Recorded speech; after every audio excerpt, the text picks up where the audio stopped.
Hi, this is Mrs. Nelson. We're looking at illustrative math for 8th grade, Unit 2, Lesson 11, Activity 3, Writing Relationships from Slope Triangles. So I took this graph. There's two graphs that are part of your student materials. This is the second of the two graphs. I found this one a little easier to explain. So we're going to be following these directions here. Complete each diagram so that all vertical and horizontal segments have expressions for their lengths, and use what you know about similar triangles to find an equation for the quotient of the vertical and horizontal side lengths of triangle DFE in each diagram. So we're going to first recognize and acknowledge that these are slope triangles, and so I can use a slope triangle to identify the slope of this line. And I'm going to use this slope triangle right here to help me identify that slope. Why? Because the lengths of the sides are already indicated. That vertical side length is 3 units.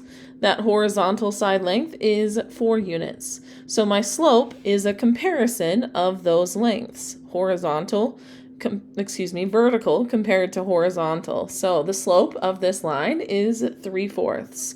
So I could use that information to find any other point.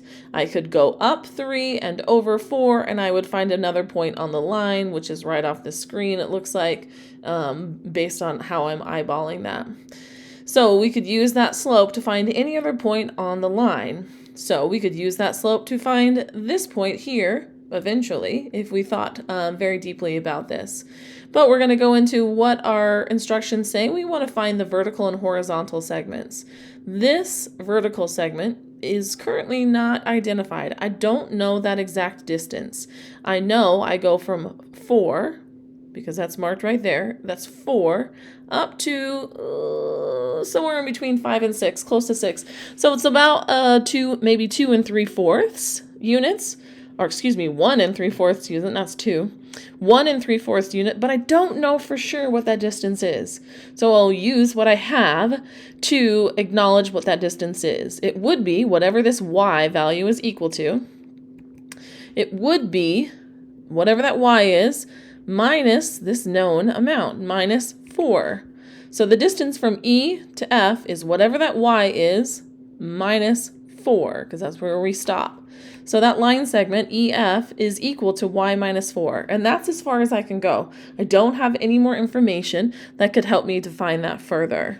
So now I'm going to look at this horizontal distance right here, DF, and I'm going to do the same thing. I know that DF starts right here, a little bit past 4, but I don't know that exact amount.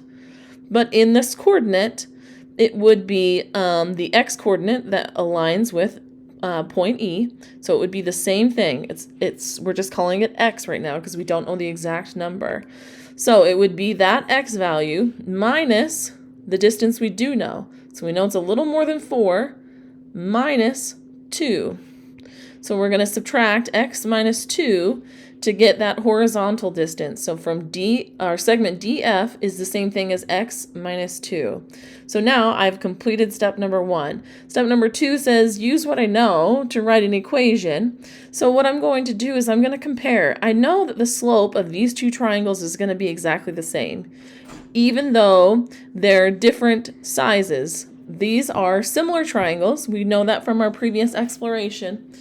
So these are similar triangles, so the slope will be exactly the same. So I can use the same idea. I can compare that vertical distance to that horizontal distance to get my slope of this other triangle. So I have my vertical distance over my horizontal distance. Well, guess what? We know that's equal to 3/4. So I could align those and think about that.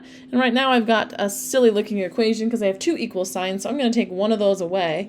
And I know that the equation of this line would be those two slopes, would involve those two slopes. So yes, I could simplify this further, but I'm not going to. This is sufficient for responding to this question, is considering the slope of this triangle, knowing that it's going to be equal to this slope as well. And so you can see I have some variables and some knowns as well, some constants that I know as well. And I could simplify this and turn this into an equation that uses a more consistent form that we're going to look at in Unit 3. Thanks for learning with me.